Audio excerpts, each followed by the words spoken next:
¿Te has cuestionado alguna vez qué destino aguardaba a la primera pareja humana una vez que fueron desterrados del jardín divino?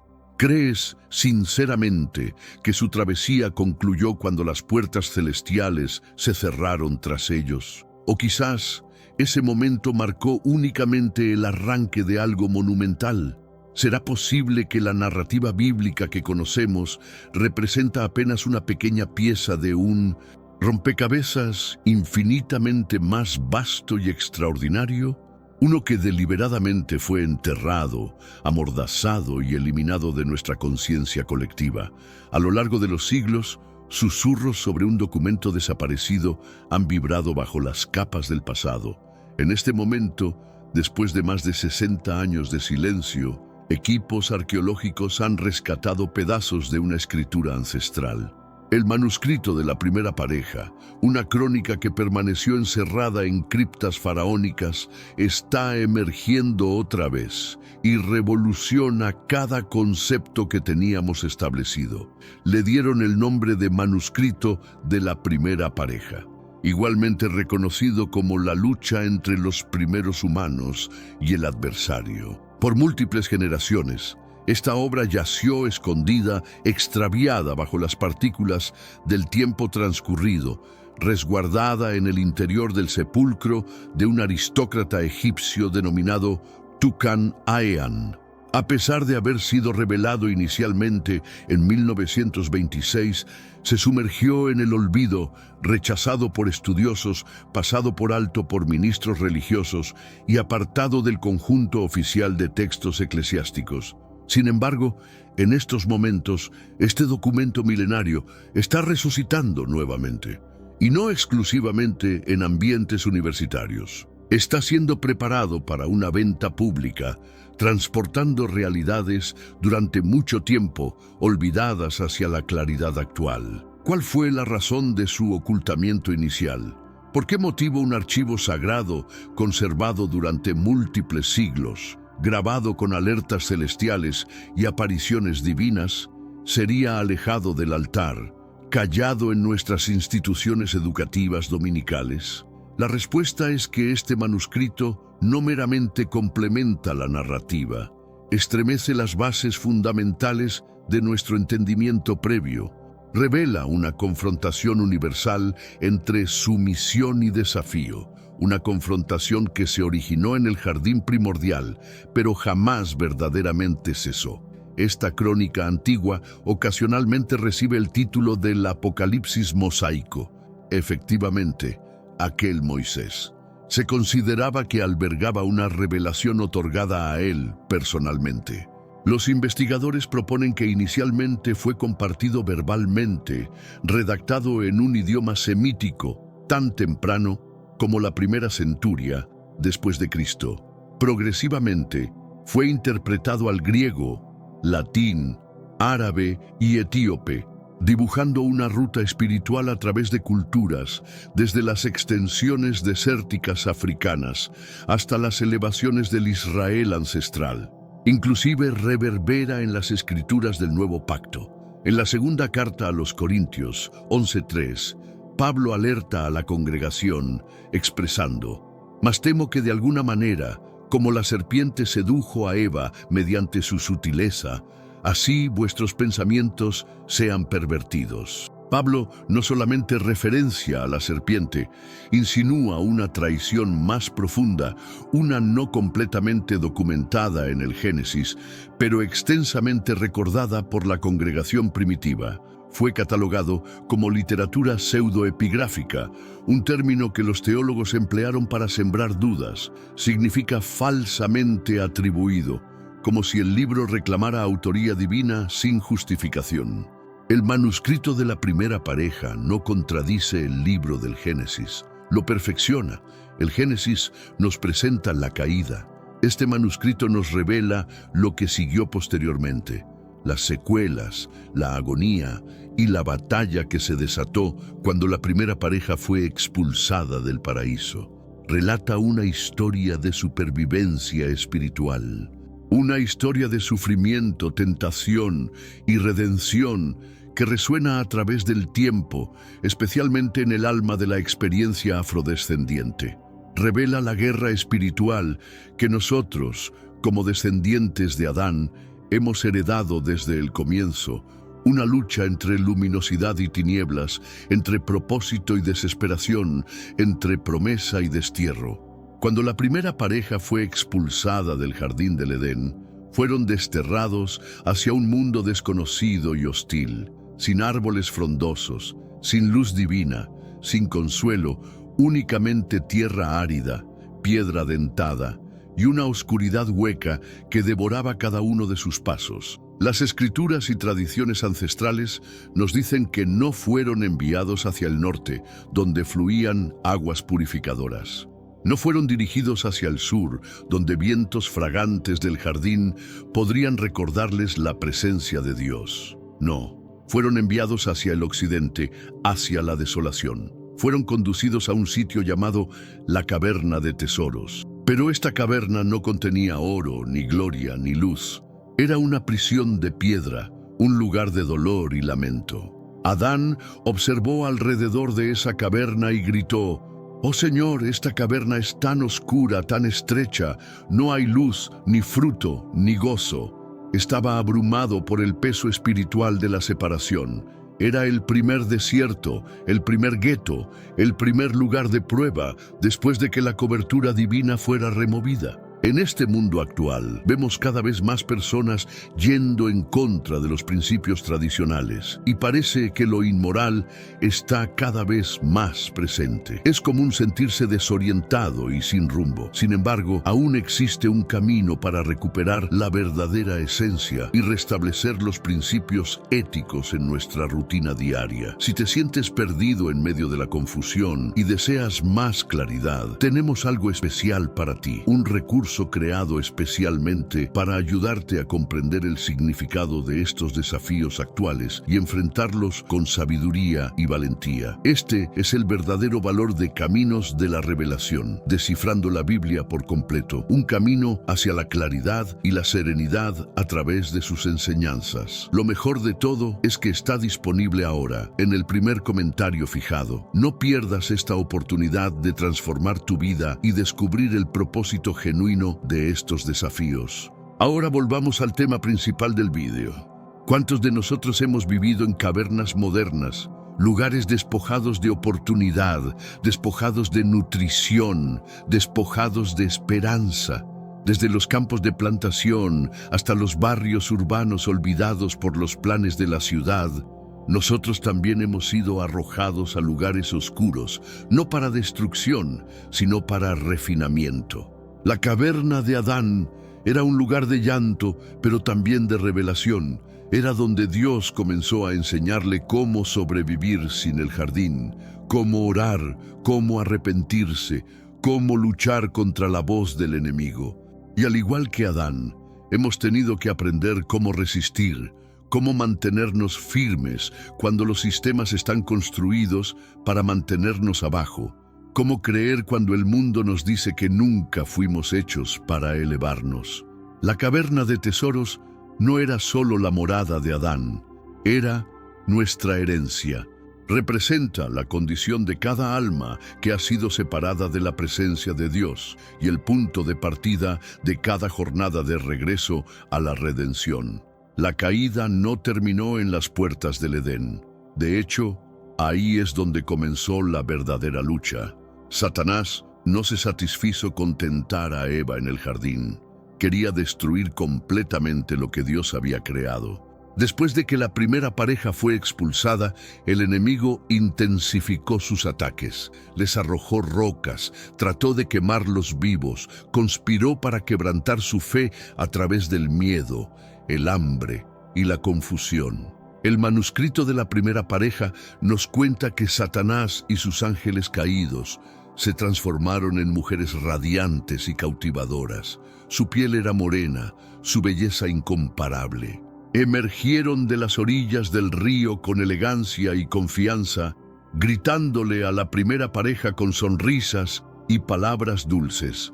Dijeron: «Vengan y vean nuestras vidas, nuestros hijos, nuestros matrimonios, nuestra prosperidad.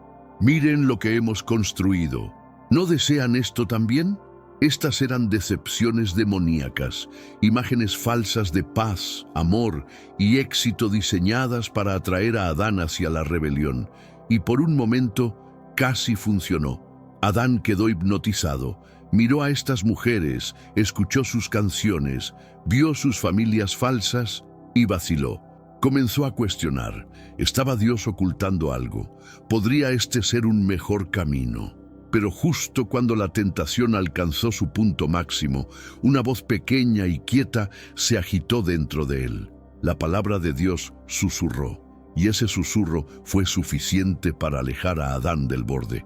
Que eso sea una advertencia y una palabra para hoy. Cada generación enfrentará una versión de esta misma decepción. Puede venir envuelta en placer, oportunidad, influencia o incluso amor.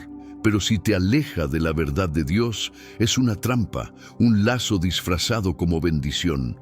Pero como Adán, debemos aprender a escuchar, no al ruido, sino al susurro, la convicción silenciosa, la voz de Dios diciendo, este es el camino, caminen en él. Pero antes, comparte este video con alguien a quien aprecias. Nuestra misión más grande en la tierra es difundir la palabra del Señor. ¿Sabías que muchas personas carecen de conocimientos por falta de contenido adecuado?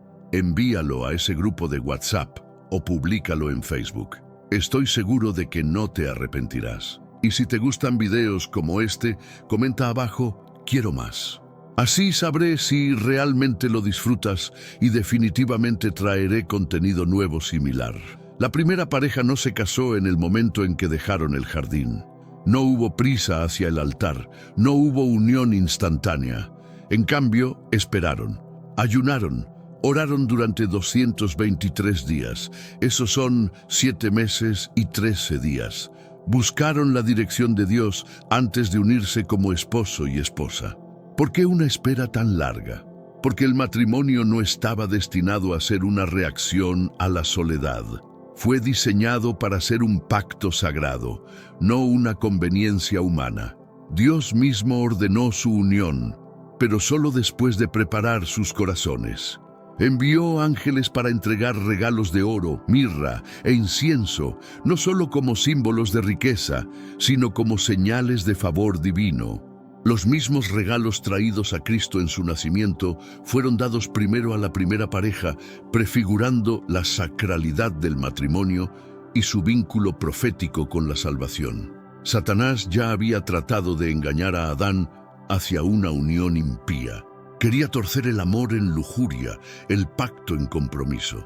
Pero Dios intervino, y cuando Dios dice no al enemigo, lo dice en serio.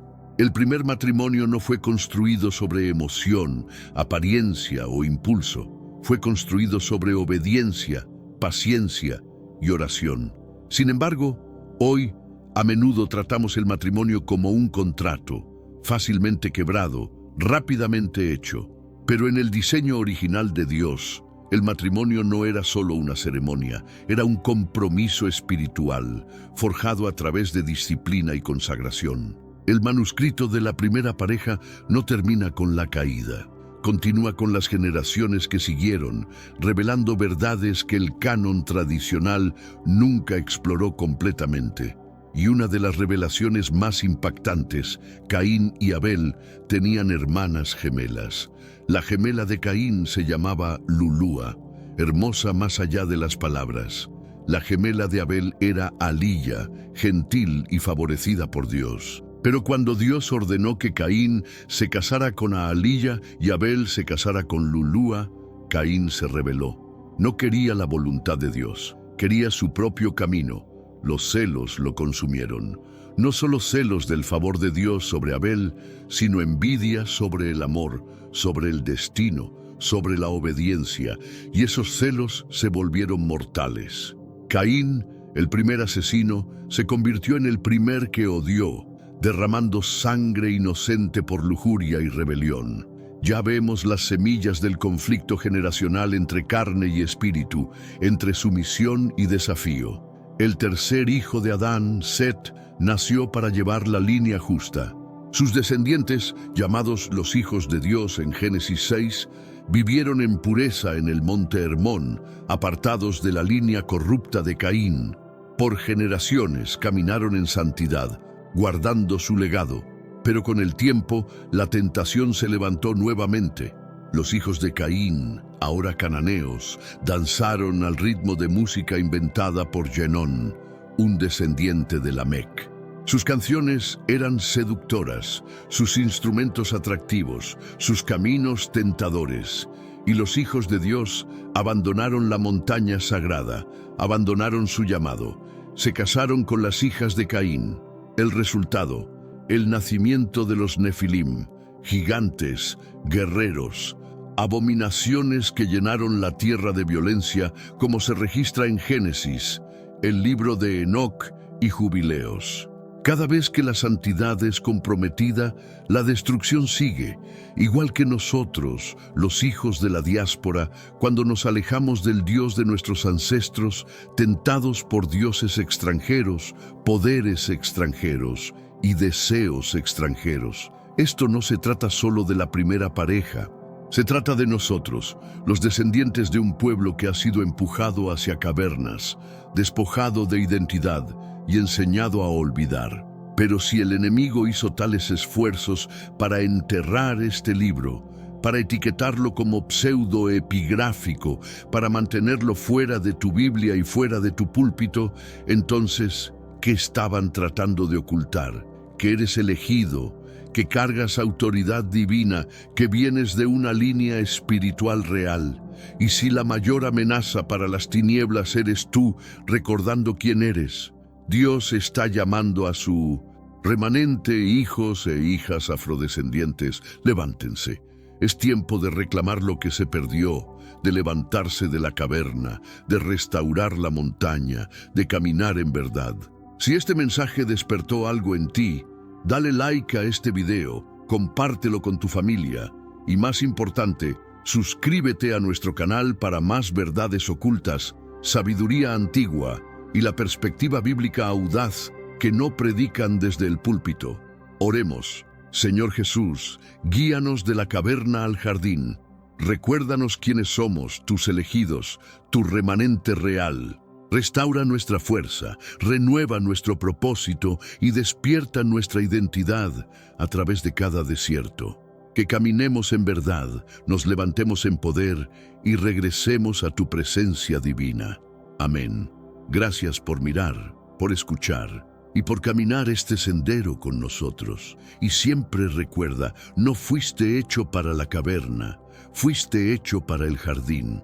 Pero a través del fuego y el desierto te levantarás. ¿Alguna vez te has preguntado qué verdades fueron arrancadas de tu Biblia? ¿Y por qué? ¿Qué conocimiento sagrado fue encerrado, sepultado por concilios y quemado por imperios porque otorgaba demasiado poder al pueblo del cual provenía?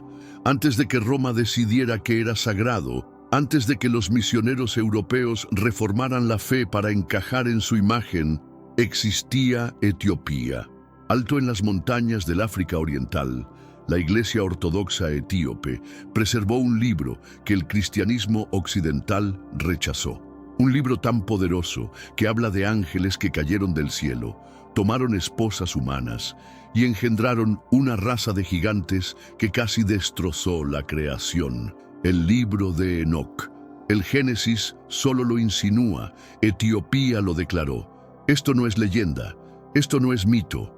Es escritura guardada por manos africanas, escondida del mundo, y ahora ha llegado el momento de levantar el velo, de reclamar el Génesis prohibido que habla no solo de ángeles y juicio, sino de nosotros. Y aconteció que cuando los hombres comenzaron a multiplicarse sobre la faz de la tierra, los hijos de Dios vieron que las hijas de los hombres eran hermosas, y tomaron para sí mujeres de todas las que escogieron.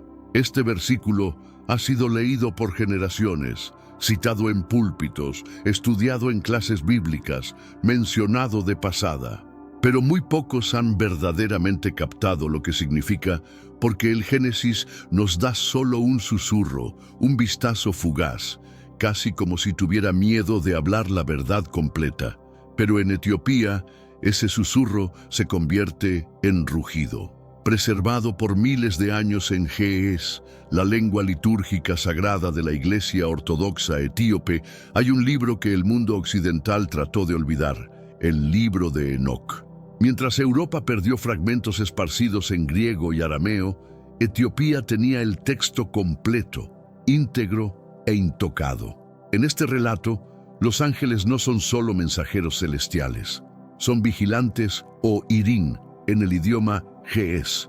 Estos seres fueron enviados a la tierra por Dios para observar, proteger, guiar a la humanidad en sus primeros días, pero en cambio cayeron. 200 en total, liderados por un poderoso arcángel llamado Samyasa, también escrito Samyasa, contemplaron la belleza de las mujeres humanas, y en ese momento el deseo sobrepasó al deber.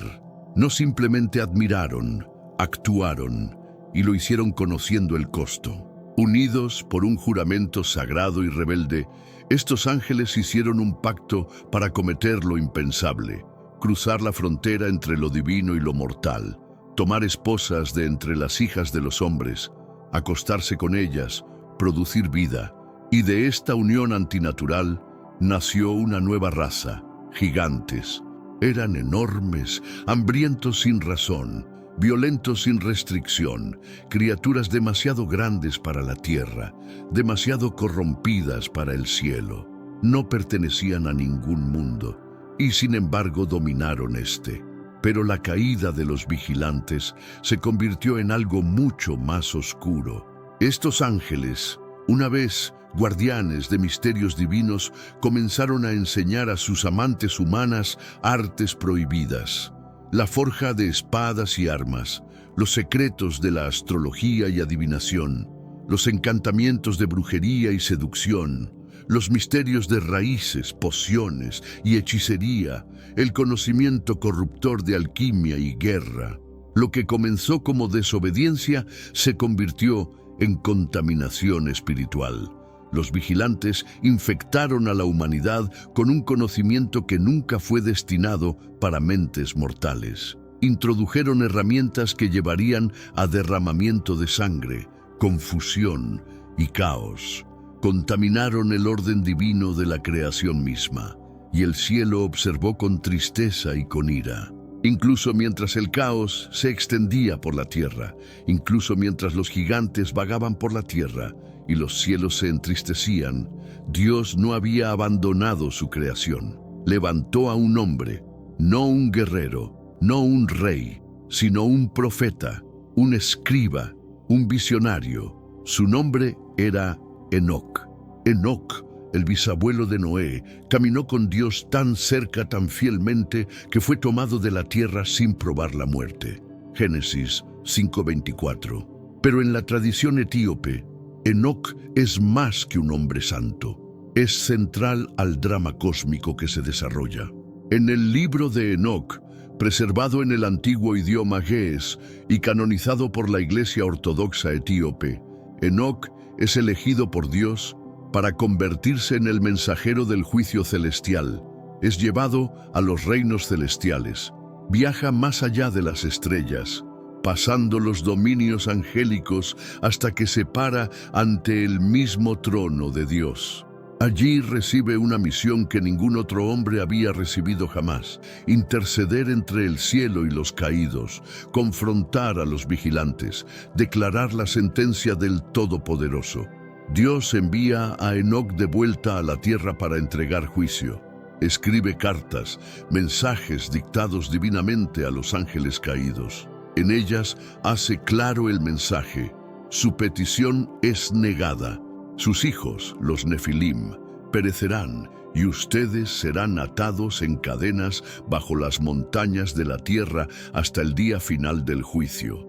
¿Por qué un decreto tan severo? Porque los vigilantes violaron el orden divino, destrozaron la frontera entre lo celestial y lo terrestre, enseñaron a la humanidad los misterios del cielo, no como bendiciones, sino como armas. Su conocimiento trajo hechicería, derramamiento de sangre y perversión, Y Enoc, este profeta africano de días antiguos, se puso como el testigo elegido de Dios. No solo advirtió, no solo lloró, pronunció consecuencias eternas. Y fue entonces cuando el diluvio se puso en movimiento como un reinicio divino, una limpieza cósmica para lavar el legado de los vigilantes y su descendencia monstruosa. Todos hemos escuchado la historia del Arca de Noé. La hemos visto en libros para niños, animales sonrientes marchando de dos en dos, un anciano bondadoso construyendo un barco, un arco iris al final. Pero ¿y si esa versión fuera solo una sombra de la historia real? ¿Y si el diluvio no se tratara solo de pecado y desobediencia, sino de algo más profundo, más oscuro, algo cósmico? En la tradición etíope, el diluvio no fue simplemente un juicio sobre la maldad de la humanidad. Fue una emergencia divina, una respuesta a una contaminación genética que había torcido la misma estructura de la creación. Los vigilantes, ángeles caídos, habían cruzado una frontera prohibida. Tomaron esposas humanas y produjeron una raza de seres híbridos, los Nefilim. Enseñaron a los humanos los caminos de la guerra, hechicería, seducción y muerte. Liberaron conocimiento que nunca fue destinado a ser manejado por manos mortales. La creación ya no era lo que Dios había hablado a la existencia, se había convertido en un reflejo distorsionado del orden divino. Así que Dios presionó el botón de reinicio, no por ira, sino por justicia, no solo para castigar, sino para preservar lo que aún era santo. El diluvio fue una limpieza cósmica, un bautismo global para purgar la tierra de la descendencia de la rebelión, para lavar los linajes contaminados por transgresión angélica. Por eso, Génesis 6:9 dice: Noé era varón justo y perfecto en sus generaciones. Esto se trataba de su pureza genética. Su linaje permaneció intocado por la semilla de los vigilantes. El diluvio no fue un cuento para dormir. Fue la intervención divina más violenta en la historia humana. Y a través de todo, Etiopía preservó esta verdad. Mientras Europa debatía, editaba y reformaba la doctrina cristiana para servir a sus imperios, Etiopía recordó. Mientras la Iglesia romana declaraba cuáles escrituras eran inspiradas y cuáles eran heréticas, Etiopía preservó lo que el mundo olvidó y lo guardó como sagrado. Entre los textos rechazados por Occidente estaba uno de los más profundos, el libro de Enoc. Pero en Etiopía, este libro nunca se perdió, nunca fue silenciado, nunca fue despojado del canon. Hasta el día de hoy, permanece parte de las escrituras sagradas de la Iglesia Ortodoxa Teaedo Etíope, una de las expresiones más antiguas, duraderas y profundamente africanas del cristianismo en el mundo. Escondido alto en las montañas, en monasterios antiguos a lo largo de las orillas del lago Tana, en las iglesias de piedras sagradas talladas en la tierra en Lalibela, monjes africanos dedicaron sus vidas a preservar este legado sagrado. A mano, por oración, por memoria, copiaron el libro de Enoc, lo guardaron a través de guerra y colonización y lo pasaron a través de generaciones. Para Etiopía, la historia de Enoc no era un mito, era una advertencia, profecía, era identidad. Hablaba de ángeles que cayeron, de un diluvio que limpió, de un profeta que caminó con Dios, y fueron manos africanas las que mantuvieron viva esta historia. Estos manuscritos no fueron preservados en catedrales de Europa, sino en las montañas de África.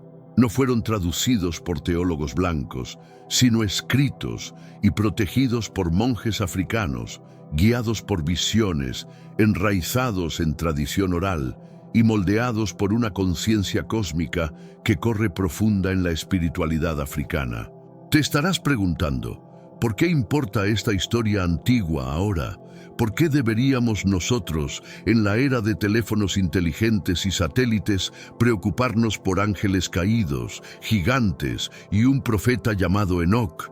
La batalla que comenzó con los vigilantes no ha terminado. Nunca terminó, simplemente cambió de forma. Estamos viviendo en una era de confusión espiritual, colapso moral y rebelión tecnológica. El mismo conocimiento prohibido que los vigilantes introdujeron está siendo perseguido nuevamente, solo bajo nuevos nombres. Inteligencia artificial que busca imitar la conciencia. Edición genética que se atreve a reescribir lo que Dios creó.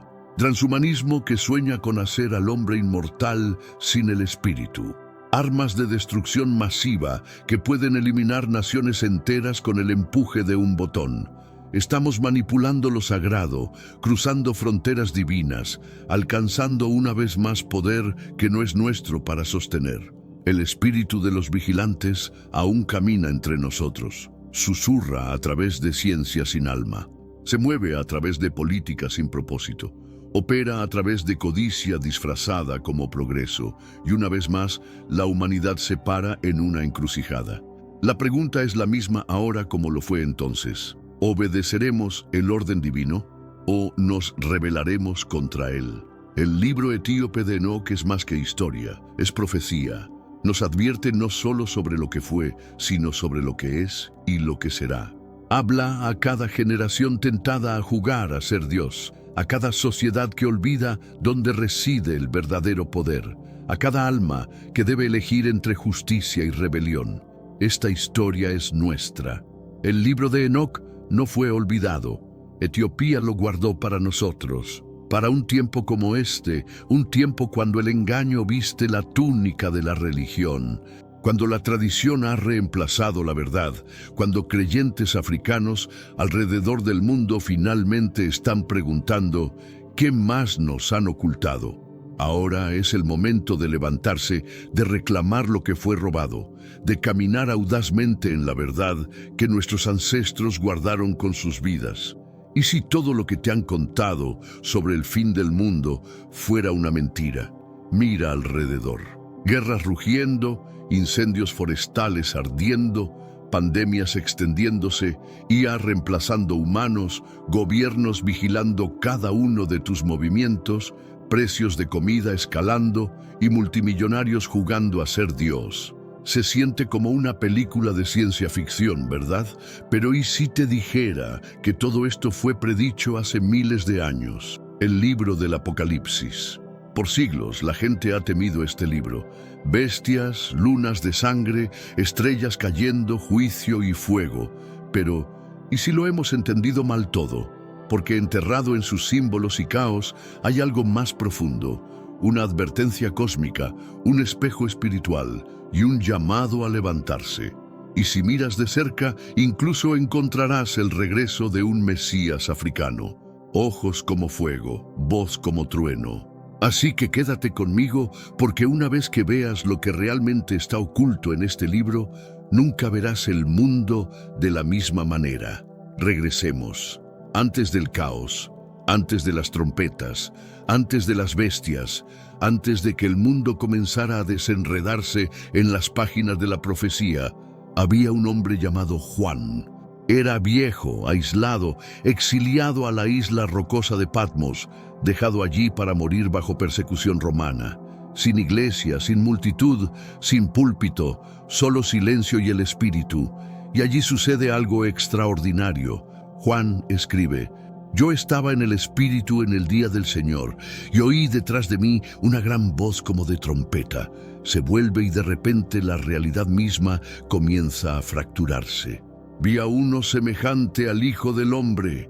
Sus ojos eran como llamas de fuego, su voz como el sonido de muchas aguas. Su rostro era como el sol brillando en toda su fuerza, y de su boca salía una espada aguda de 2 filos. Juan no está viendo al Jesús de la escuela dominical aquí. Este no es el maestro gentil con corderos en sus brazos. Este no es el hombre de cabello rubio y ojos azules, hecho a imagen de Europa. Esto es algo más, algo divino, algo aterrador. Este es un rey guerrero vestido de luz, empuñando la verdad como espada. Juan hace lo único que un hombre puede hacer cuando se enfrenta cara a cara con poder santo crudo. Cae como hombre muerto. La figura que se para ante Juan, aquel que arde como fuego y ruge como trueno, no es otro que Jesús, pero no el Jesús que el mundo pintó en arte occidental, no la figura sanitizada colgando en vitrales. Este es el Mesías del Apocalipsis. Y el texto dice claramente: su cabello era como lana y sus pies como bronce bruñido refinado en horno. Cabello lanoso, piel bronceada. Eso no es europeo, eso es africano. Seamos reales. Esto suena como alguien de tu propia familia, alguien que ha caminado a través del fuego y salió brillando, alguien que luce como si perteneciera en Harlem, en Detroit, en el Delta, no en una capilla romana. Él sostiene 7 estrellas en su mano. Su rostro resplandece como el sol, se para en autoridad divina, listo no solo para consolar, sino para conquistar.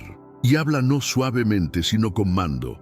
No temas, yo soy el primero y el último, el que vive. Escribe las cosas que has visto. Esta visión es profética. Y aquí está la verdad. El mundo en que vivimos hoy, atrapado en sistemas de codicia, racismo y mentiras, no está listo para este Jesús. No está listo para el fuego en sus ojos. No está listo para la verdad en su boca. No está listo para la gloria de un rey africano, viniendo a derribar cada imperio construido sobre injusticia. Después de que Juan contempla al Mesías africano, ve algo sellado, un pergamino sostenido firmemente con 7 sellos. Nadie es digno de abrirlo excepto el Cordero. Pero este Cordero no es suave e inocente.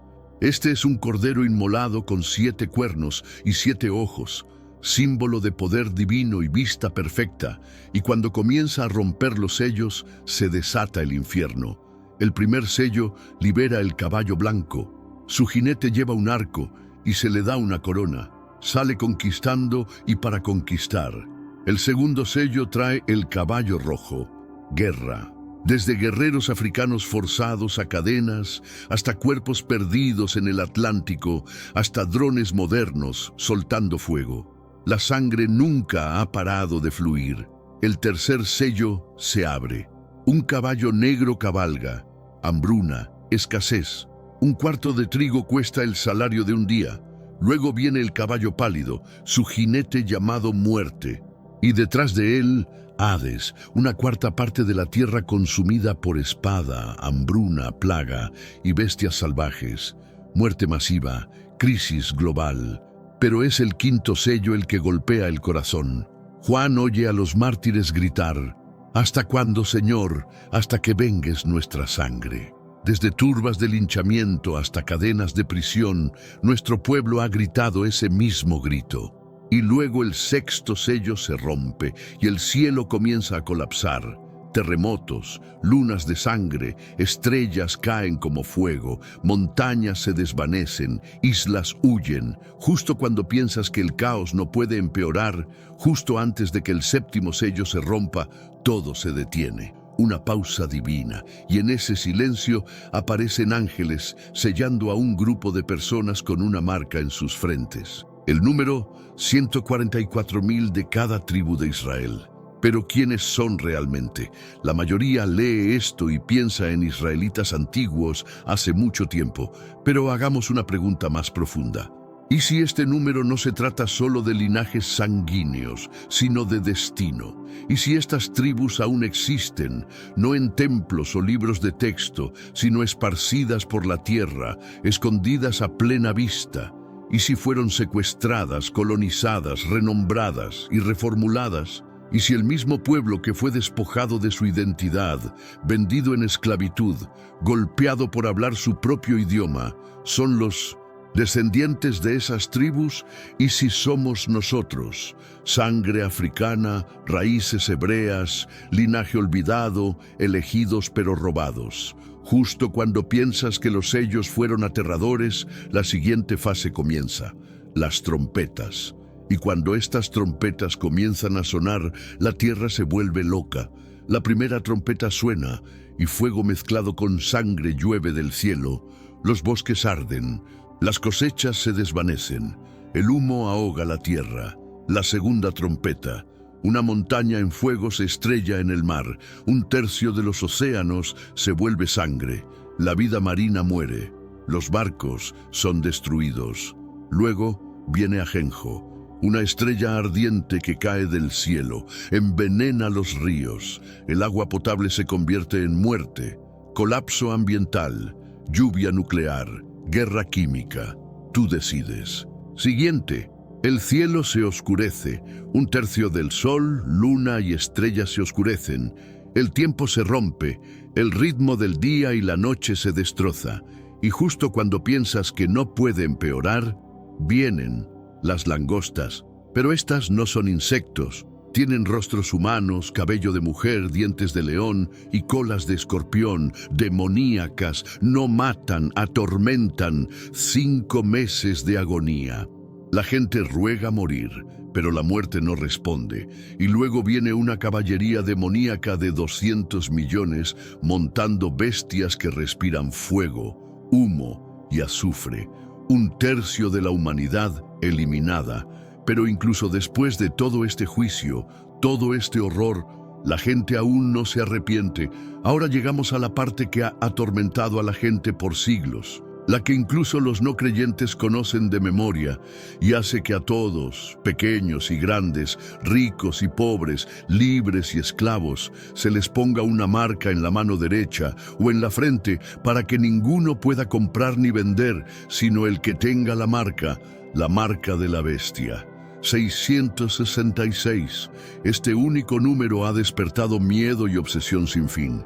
Códigos de barras en los 70s, microchips en los 2000s, vacunas, códigos QR, identificaciones digitales. Pero ¿y si el peligro real no está en la tecnología? ¿Y si la marca no se trata de lo que está en tu mano o en tu cabeza, sino de lo que gobierna tu corazón? Porque la marca es más que un chip. Es lealtad a Babilonia, a la bestia, al sistema de codicia, opresión y control. Si estás adorando la cultura de muerte, si tu lealtad yace con dinero, imperio y comodidad, si has vendido tu alma por estatus o supervivencia, podrías ya tener la marca.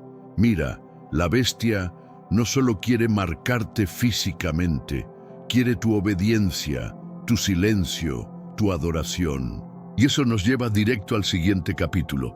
Babilonia la Grande, la madre de abominaciones, ebria con la sangre de los santos. Babilonia la Grande. Juan la describe no como una nación, sino como una mujer envuelta en púrpura y escarlata, montando una bestia de 7 cabezas. Es impresionante, empapada en lujo, desbordante de poder, pero bajo la belleza, corrupción, violencia, sangre. Estaba ebria con la sangre de los santos, la sangre de los mártires de Jesús. No es solo rica, es culpable. Culpable de seducción espiritual, culpable de esclavizar almas, culpable de construir su trono sobre las espaldas de los oprimidos. Algunos dicen que era la Roma antigua, otros dicen que es la América moderna. Algunos señalan al capitalismo global, instituciones religiosas o gobiernos corruptos. Pero ¿y si Babilonia no es solo un lugar? ¿Y si es un espíritu? Un sistema global que ha llevado muchas caras: colonialismo, esclavitud, supremacía blanca, tráfico humano, codicia sin límites, imperio sin misericordia. Babilonia es cualquier sistema que se beneficia del sufrimiento, silencia a los justos y sacrifica la verdad por poder. No solo vive en libros de historia, vive en nuestras salas de juntas, nuestra política, nuestros medios, incluso en algunos púlpitos. Y Juan no se anda con rodeos. Caída, caída es Babilonia la Grande, se ha convertido en habitación de demonios, pero su fin está sellado. No importa cuán poderosa luzca Babilonia ahora, no importa cuán seductoras sus riquezas, Dios la ha juzgado. Todo en el Apocalipsis construye hacia este momento.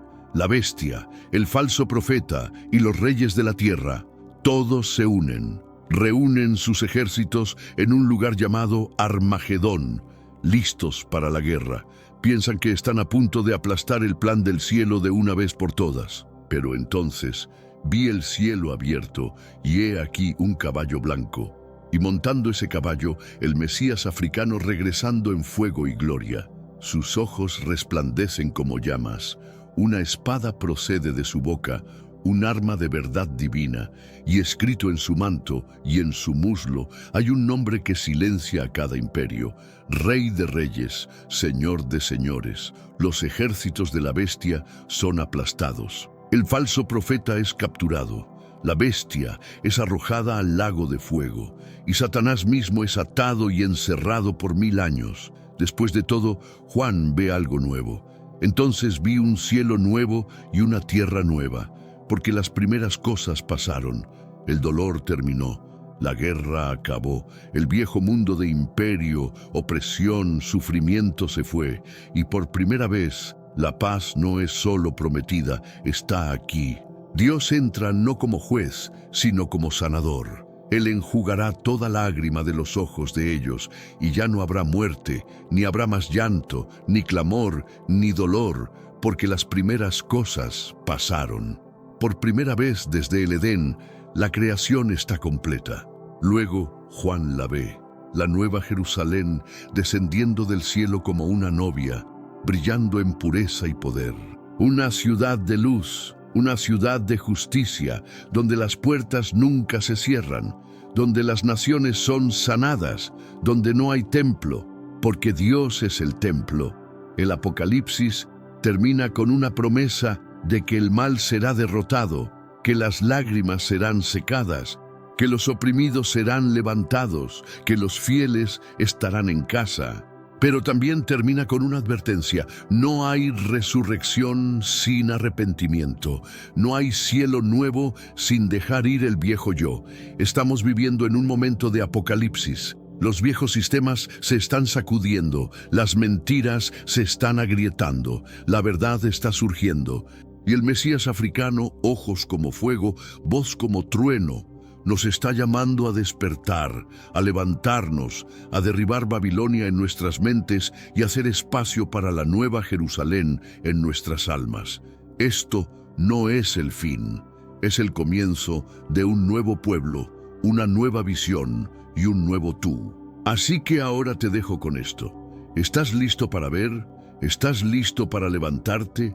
¿Estás listo para el apocalipsis? Gracias por mirar. Si este mensaje despertó algo en tu espíritu, no solo te vayas, dale like, suscríbete y comparte esto con alguien que lo necesita. Deja un comentario. ¿Cuál es tu apocalipsis? Y no te pierdas el próximo video donde descubrimos los libros perdidos de la Biblia que la Iglesia trató de mantener ocultos. Hasta la próxima. Mantente despierto, mantente armado y recuerda, la verdad no viene, ya está aquí. Paz, poder, apocalipsis. ¿Alguna vez te has preguntado si existen secretos ancestrales, capítulos perdidos de la historia que podrían alterar fundamentalmente nuestro entendimiento del mundo? Imagina un libro tan potente, tan disruptivo, que fue activamente removido de los textos sagrados, escondido por siglos, y sin embargo aún susurra sus advertencias a cualquiera lo suficientemente valiente para escuchar. Estamos hablando del libro de Enoc, un manuscrito que afirma revelar los orígenes mismos de la corrupción, derramamiento de sangre y conocimiento prohibido en la tierra. Una historia mucho más impactante de lo que podrías creer. Esto no se trata solo de textos polvorientos viejos. Se trata de un desafío profundo a lo que pensamos que sabemos y los secretos que los poderosos podrían haber querido mantener enterrados. Quédate con nosotros mientras viajamos a través de esta narrativa perdida asombrosa, descubriendo verdades que el orden establecido ha buscado largo tiempo ocultar. ¿Quién era Enoc? Esta figura cuyos escritos despertaron tal inquietud. La narrativa bíblica ofrece solo un vistazo fugaz, describiéndolo como el bisabuelo de Noé, un hombre que caminó con Dios y no fue más porque Dios se lo llevó. Este pasaje críptico en Génesis ha alimentado milenios de especulación. Enoc, cuyo nombre significa iniciador o maestro, es representado no solo como profeta, sino como guardián de tesoros celestiales, ministro inmediato al trono divino. A diferencia de otros patriarcas antiguos que vivieron por siglos, los 365 años de Enoc en la tierra se destacan como inusualmente breves. Sin embargo, su partida fue diferente a cualquier otra. No enfrentó la muerte.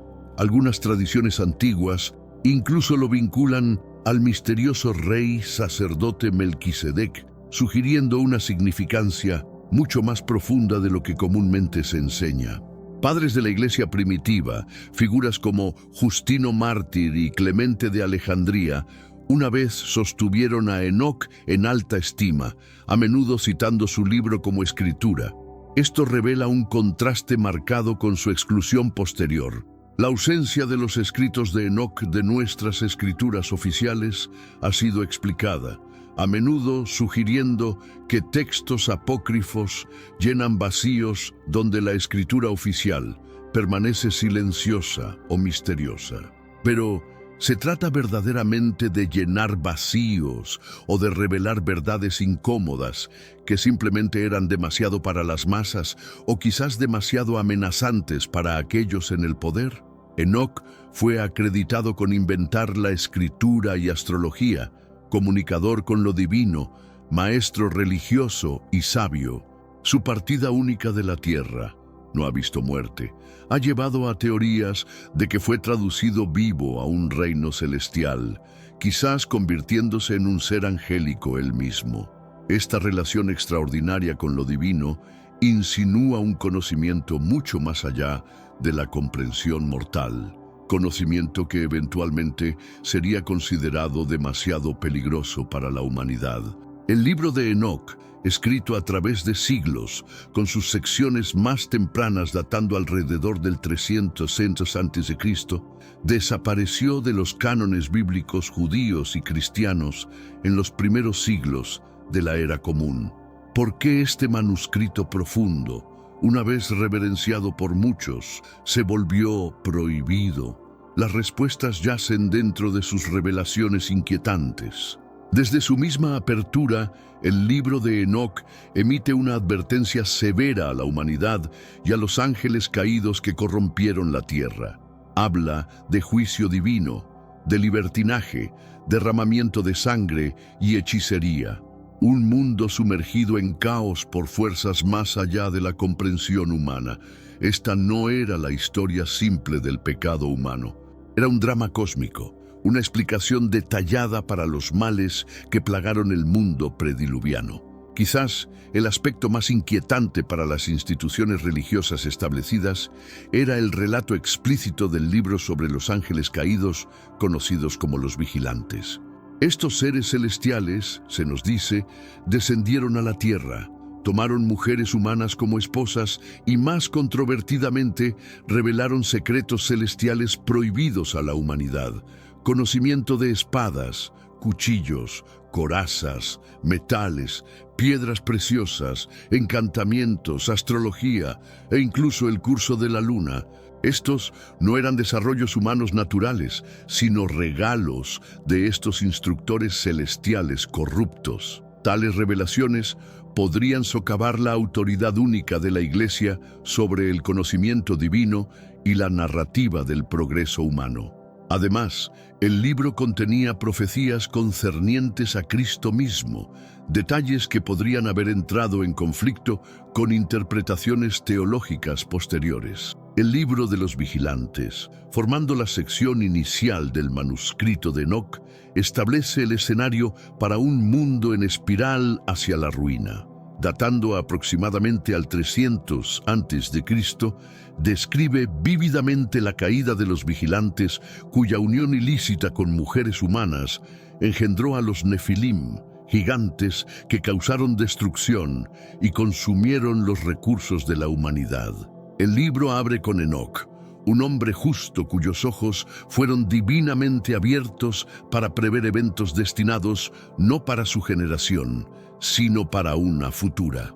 Habla del descenso de Dios sobre el monte Sinaí para pronunciar juicio, afirmando que todo está predestinado, que los pecadores perecerán mientras los justos florecerán en luz y paz. El corazón de esta sección detalla la interacción aterradora entre ángeles caídos y humanidad.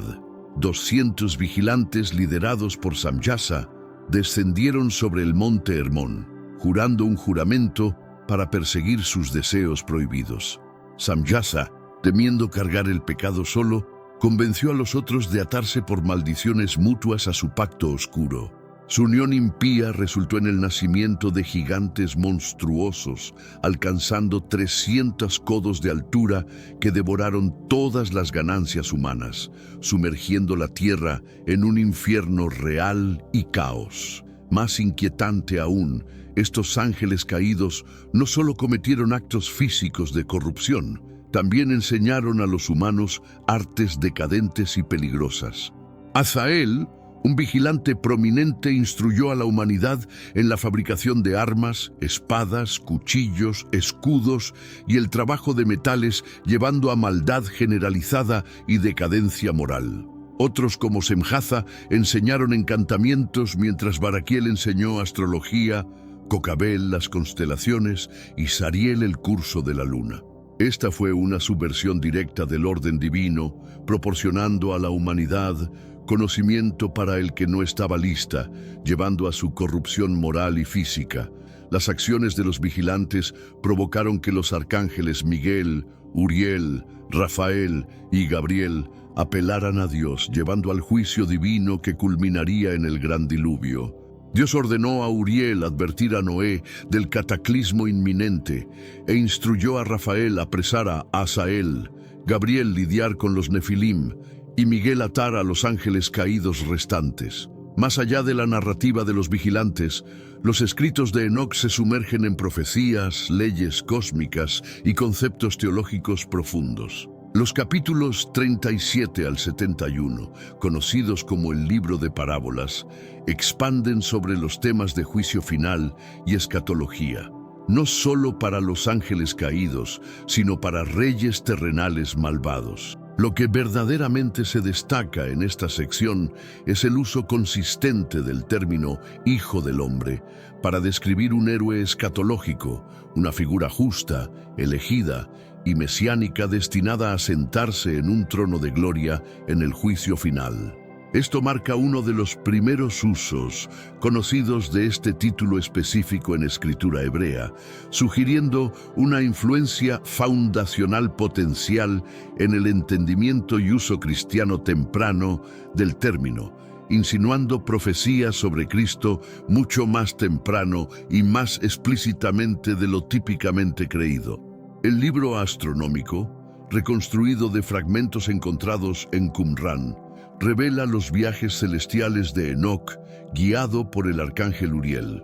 Aquí describe los movimientos precisos de cuerpos celestiales y revela un conocimiento profundo del cosmos. Esta sección detalla un calendario solar altamente específico, un año de 364 días dividido en 4 estaciones iguales de 91 días cada una. Cada estación consiste en 3 meses de 30 días con un día extra añadido al tercer mes, asegurando exactamente 52 semanas en un año. Intrigantemente, cada año y estación siempre comenzaba en miércoles, el cuarto día de la creación, según Génesis, cuando las luces celestiales, estaciones, días y años fueron establecidos. Tal conocimiento astronómico preciso y detallado, mucho más allá de la capacidad humana para su tiempo, apunta a una revelación profunda, no observación humana. Estas no eran meras observaciones, sino revelaciones divinas, insinuando un universo meticulosamente ordenado, los secretos del cual fueron revelados a Enoc. El libro de sueños dentro de la colección de Enoc ofrece relatos visionarios de la historia de Israel, extendiéndose hasta lo que muchos eruditos interpretan como la revuelta macabea en el siglo II a.C. La Iglesia Ortodoxa etíope, manteniendo una perspectiva diferente, atribuye su escritura a un tiempo incluso antes del diluvio bíblico. Esta sección se despliega a través de narrativas alegóricas donde animales simbolizan seres humanos y figuras humanas representan ángeles, tejiendo una tapicería compleja de eventos históricos. Es una visión que proporciona una vista comprensiva de la interacción divina con la humanidad a través de las edades, enmarcando la historia no como una serie de eventos aleatorios, sino como una profecía desplegándose.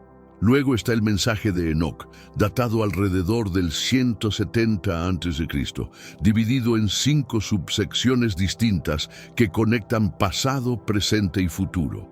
El Apocalipsis de las Semanas cuenta la historia del mundo en 10 períodos o semanas, con 7 relacionadas a eventos pasados y 3 a futuros. El clímax está establecido en la 7ª parte de la 10ª semana, prometiendo un cielo nuevo y una era de bondad y justicia.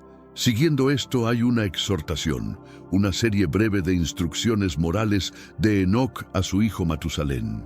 La epístola se sumerge en sabiduría divina, delineando las recompensas últimas para los justos y castigo para los malvados, enfatizando 2 senderos distintos. También contiene 6 oráculos condenando pecadores con la creación misma, llevando testimonio contra ellos, y ofrece aseguramiento respecto al destino después de la muerte.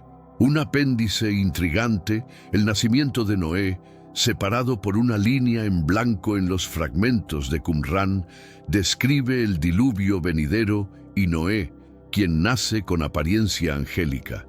Finalmente, una conclusión no encontrada en Qumran contrasta la generación de luz con pecadores condenados a oscuridad, subrayando la elección severa que enfrenta la humanidad.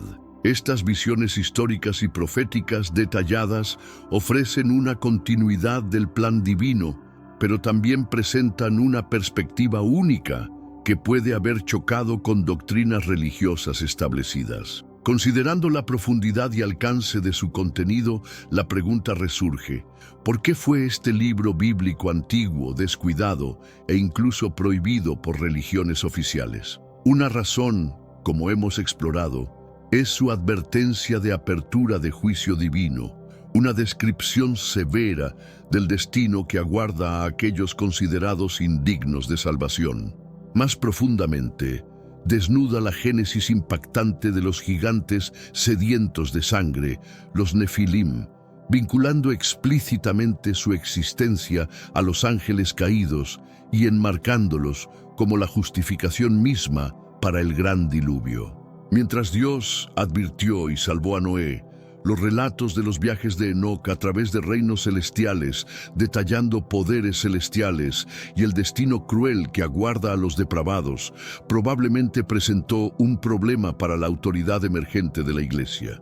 Quizás la incomodidad de la Iglesia surgió del puro nivel de detalle dentro de este conocimiento.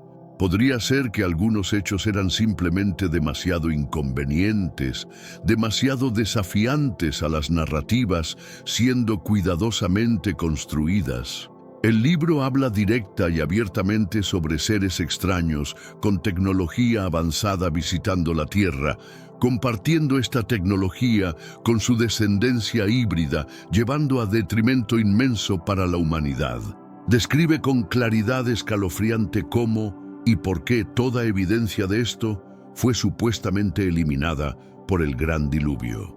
Esto no se trata solo de historia antigua, se trata de una historia oculta, un pasado secreto que sugiere una realidad mucho más extraña de lo que nuestro entendimiento común permite. Este libro implica una agenda oculta detrás del diluvio, una limpieza deliberada, no solo de la maldad humana, sino de la evidencia misma de estos visitantes avanzados y su impacto en la humanidad temprana. Una cosa es innegablemente clara: el libro de Enoc contiene algo que profundamente inquietó y quizás aún inquieta a muchas personas. ¿Podría su representación de criaturas extrañas con tecnología avanzada, compartiendo su conocimiento y procreando con humanos, ser evidencia velada de entidades antiguas visitando la Tierra? El libro describe las propias ascensiones y descensos de Enoc, sus viajes hacia y desde los cielos. ¿Fueron estas experiencias puramente espirituales o insinúan interacciones con seres de más allá de nuestro mundo? Quizás incluso una civilización avanzada cuyos soberanos Enoc encontró. Estas son preguntas para las cuales muchos hoy no están buscando abiertamente respuestas. El libro de Enoc ha sido descartado, marcado como apócrifo, relegado a los márgenes de la erudición religiosa. Pero los susurros persistentes de su contenido, sus revelaciones profundas y a menudo inquietantes, continúan desafiando nuestro entendimiento de la historia, religión e incluso los orígenes verdaderos de la humanidad. Dicen las Escrituras que el universo entero se estremeció el día en que el Hijo del Altísimo fue elevado en un madero, pero pocos conocen el secreto que se oculta tras ese momento. Lo que para la humanidad fue la hora más oscura, para el cielo fue uno de los instantes más conmovedores jamás vividos. Dos seres celestiales, Miguel y Uriel, protagonizaron una escena tan profunda, tan fuera de todo protocolo divino, que ningún vidente se atrevió a escribirla. ¿Alguna vez te has preguntado cómo reaccionaron los ángeles al ver al Verbo eterno herido y bañado en sangre? ¿Qué sintieron al contemplar al que adoraban desde la eternidad, entregando su vida por aquellos que lo rechazaban? Esta no es una fábula inventada, es un eco velado entre las líneas sagradas, un murmullo escondido donde el sufrimiento celestial se entreteje con la salvación terrenal. Cuando el Nazareno fue alzado en aquella colina maldita, los cielos no permanecieron mudos, y los ángeles que habían guerreado contra las sombras presenciaron algo que transformaría su existencia eterna. Los mortales observaban una ejecución brutal. Miguel y Uriel contemplaban el plan eterno manifestándose entre lágrimas. Pero lo que ejecutaron después de esa revelación es lo que está a punto de descubrir, y te aseguro que jamás lo borrarás de tu memoria. La atmósfera sobre el monte de la Calavera era densa, como si el propio oxígeno se resistiera a circular. El firmamento lucía plomizo, saturado de una tensión que no podía verse pero sí sentirse. Las nubes parecían retener el llanto de las alturas. Los centuriones intercambiaban burlas. Los líderes religiosos murmuraban entre dientes y la multitud contemplaba con semblantes desconcertados y almas petrificadas. Pero detrás del velo visible, más allá de la dimensión material, algo indescriptible se desarrollaba en las esferas espirituales. Miguel, el comandante de las huestes del Altísimo, observaba desde la invisibilidad con sus alas desplegadas. Sus ojos no eran los del guerrero que combatió al dragón en el final de los tiempos. Eran los ojos de un servidor destrozado. Junto a él permanecía Uriel, el ángel de la rectitud y la flama consumidora, el guardián de los misterios divinos. Ese día, ninguno empuñó su espada, ninguno elevó su voz en batalla. Solo un silencio abismal, un temblor sagrado. Miguel se dejó caer de rodillas, no por debilidad, sino por adoración. Y Uriel, cuyo fuego solía devorar la maldad, derramó una lágrima que jamás mortal alguno ha contemplado, pero que quedó grabada en los anales celestiales.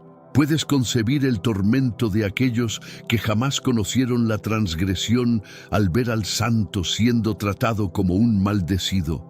Lo que harían a continuación sellaría un convenio eterno. Los clavos perforaron la carne del cordero, y cada golpe de martillo resonó como un eco en las alturas. Una conmoción recorrió las legiones celestiales. Los serafines que día y noche proclamaban «Santo, Santo, Santo», guardaron silencio, no por ausencia de alabanza, sino por estupor, por respeto, por un dolor que ni los ángeles sabían cómo soportar. Miguel inclinó su rostro hacia el suelo, pero sus pensamientos eran un huracán. Él que había luchado contra Lucifer y lo había desterrado de la gloria, ahora contemplaba al Rey de esa gloria siendo rechazado por aquellos que vino a rescatar. Pero antes, comparte este video con alguien a quien aprecias. Nuestra misión más grande en la tierra es difundir la palabra del Señor. ¿Sabías que muchas personas carecen de conocimientos por falta de contenido adecuado? Envíalo a ese grupo de WhatsApp o públicalo en Facebook. Estoy seguro de que no te arrepentirás. Y si te gustan videos como este, comenta abajo, quiero más. Así sabré si realmente lo disfrutas y definitivamente traeré contenido nuevo similar. Y Uriel, cuyo fuego revelaba la verdad, experimentó algo jamás antes sentido: impotencia. ¿Por qué no se nos permite actuar?, murmuró Uriel, su voz como brisa en la eternidad. Miguel no respondió inmediatamente. Solo observaba el rostro de Jesús, desfigurado por los golpes, sangrando, pero con una mirada firme, repleta de amor. Entonces Miguel pronunció, porque este es el momento más sagrado de todos. Él está conquistando el infierno con amor, no con espadas. Uriel cerró su puño y un resplandor divino envolvió su brazo. Pero no era para atacar, era el comienzo de algo mucho más grandioso. En ese instante, una orden divina descendió. La orden no fue pronunciada con voz audible. Fue una vibración que atravesó dimensiones, una señal que solo los ángeles podían percibir, un mandato sellado desde antes del tiempo. Abran los registros, documenten todo. Este será el juicio de la cruz. Uriel, el escriba de la llama eterna, extendió su brazo hacia los cielos. Un pergamino de luz descendió, envuelto en fuego puro. Sobre él comenzaría a escribirse una historia, no con tinta, sino con sangre, con amor y con justicia. Miguel permanecía inmóvil, pero sus alas comenzaron a extenderse lentamente, cubriendo como un manto invisible a los testigos terrenales. María, Juan, las mujeres, no podían verlo, pero sentían consolación, un calor desconocido entre tanto dolor. Cada lágrima de él será memoria eterna, dijo Miguel con voz solemne. Cada gota de su sangre será defensa ante el trono. Uriel comenzó a escribir, pero sus manos temblaban. No era temor, era reverencia, porque las palabras que grababa estaban vivas, y el juicio que allí se sellaba sería la redención de millones. Y mientras Jesús pronunciaba, Padre, perdónalos, el cielo entero lloraba en silencio. Pero aún faltaba lo impensable. Lo que Miguel y Uriel harían cambiaría el mundo para siempre. El sol comenzó a ocultarse, no por la hora, sino por el peso de lo eterno. Las sombras crecían y una oscuridad sobrenatural cubría la tierra. No era simplemente un eclipse, era el luto del universo. Jesús colgaba entre el cielo y la tierra como un puente, como una herida abierta entre Dios y los hombres. Los demonios aplaudían en lo invisible, creyendo que habían triunfado. Pero Miguel no los temía. Él sabía que lo que ocurría no era derrota, era decreto. Y entonces, en un acto jamás visto ni repetido, Miguel se postró. No ante Dios Padre como tantas veces, sino ante el Hijo sangrante, moribundo, clavado, y con voz temblorosa dijo, Mi Señor, estás venciendo como nadie venció jamás. Uriel, aún escribiendo en su pergamino de fuego, alzó la vista y sin pensarlo, hizo algo prohibido para un ángel de juicio. Extendió su mano hacia la cruz y con un solo toque recogió una gota de la sangre de Cristo en su dedo ardiente. Esa gota no se evaporó, se convirtió en llama, una llama que desde ese día arde eternamente en el altar invisible del cielo. En ese instante algo ocurrió en los cielos, algo que ni siquiera los ángeles esperaban. El velo del templo, ese que separaba al hombre de la presencia, ese que solo el sumo sacerdote podía cruzar una vez al año, se rasgó. No de abajo hacia arriba, sino de arriba hacia abajo. Desde el cielo hacia la tierra, Miguel se estremeció, Uriel bajó la mirada. Ellos lo sabían. Esa no era una señal simbólica. Era una declaración de guerra contra la separación, una proclama divina. Desde ahora el acceso está abierto, el sacrificio es suficiente. Mientras tanto, en la cruz, El Mesías jadeaba con cada respiración más débil que la anterior, pero su espíritu seguía invencible. Sus ojos miraron al cielo y dijo con voz que hizo eco en lo eterno: «Consumado es». Miguel levantó su espada no para luchar, sino para sellar el acto más sagrado de la historia. Uriel, aún con la llama en su mano, inclinó su rostro en adoración. En lo invisible, las puertas del abismo comenzaron a temblar. El infierno entendió que había perdido, y los ángeles sabían que presenciaban no solo una muerte, sino el nacimiento del reino eterno. Pero lo que Miguel haría en los siguientes minutos desafiaría todo lo que sabían sobre obediencia, amor y gloria. Miguel, que siempre había cumplido las órdenes divinas sin titubear, sintió por primera vez algo nuevo en su ser, un fuego dentro del pecho. No era ira, era amor. Un amor tan vasto, tan puro, que lo obligó a actuar más allá del protocolo celestial. Volteó a mirar a Uriel, quien aún sostenía la llama viva de la sangre de Cristo, y sin pronunciar palabra, ambos comprendieron lo que debían hacer. «No podemos quedarnos en silencio», dijo Miguel con voz trémula, cargada de devoción. «No cuando el cielo ha dado todo por ellos». Miguel ascendió con velocidad celestial, atravesando capas de luz y dimensión hasta llegar al borde mismo del reino. Y allí, ante el trono, sin permiso, sin protocolo, se arrodilló. Los ancianos celestiales guardaron silencio. Los querubines cubrieron sus rostros, y desde lo más profundo del corazón de Miguel brotó una oración, una súplica no por él ni por los ángeles, sino por la humanidad. «Padre eterno, que esta sangre no se desperdicie, que cada alma por la que Él murió sea buscada, alcanzada, restaurada». Y mientras él oraba, el cielo entero escuchaba. Incluso Dios lloró mientras Miguel intercedía ante el trono con una pasión jamás vista en un ser celestial. Mientras Miguel intercedía ante el trono, Uriel descendía hacia los rincones más oscuros de la tierra. La llama que sostenía en su mano, la misma que contenía una gota de la sangre del cordero, no quemaba, no hería, iluminaba. Cada lugar donde esa luz tocaba, las tinieblas retrocedían, y allí, en silencio, Uriel marcaba los corazones con una huella invisible, una señal eterna. Este fue amado, este fue redimido, este será buscado. Miguel, aún postrado, sintió una voz suave y majestuosa dentro de su ser. Se cumplió. El Hijo ha vencido. Y tú, Miguel, serás el guardián del pacto. Entonces el trono resplandeció con una gloria indescriptible, y el Padre declaró algo que solo los ángeles más cercanos escucharon. Desde hoy, cada oración hecha en el nombre del Hijo será como un eco de su cruz, y los cielos no la ignorarán. Miguel bajó su rostro, quebrado en reverencia. Uriel, desde lo profundo de la tierra, alzó la mirada. Ambos sabían que todo había cambiado. La cruz no era el final.